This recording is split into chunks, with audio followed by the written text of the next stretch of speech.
If you've played Command & Conquer or any PC real-time strategy game, you'll feel right at home with Warfare Incorporated.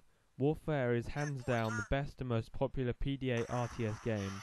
It's developed by Spiffcode and published by Handmark.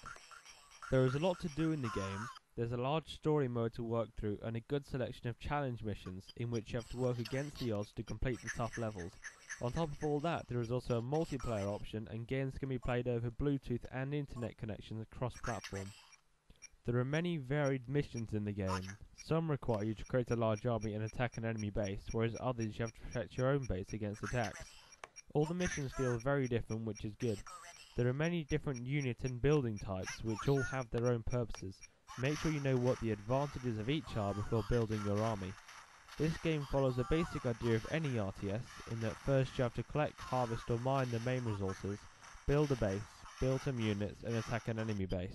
The game's graphics are very impressive and the full resolution of the screen has been used. There is a large amount of detail on all the objects in the game and there are many nice effects. The whole game is controlled via the touchscreen, but you can always use the analog stick on the Zodiac version to move the map if you prefer. The sound is also nicely done, and there are lots of sound effects and voice samples, but there is no in-game music. Thankfully, Warfare suffers from no slowdown whatsoever. If you have the ability to play background music while playing, you can do that and the game doesn't slow at all, which is great. Another great feature about Warfare is its level editor. You can create levels on your PC and then copy them across and play them on your PDA. These levels can also be shared over the internet and many new levels can be found on the Warfare Inc. website. Having all these levels adds a lot of replay value to the game, and it's possible to create authentic story levels just like the main game. There aren't any big flaws with the Warfare at all. The game runs perfectly, looks and sounds great, and there is lots to do.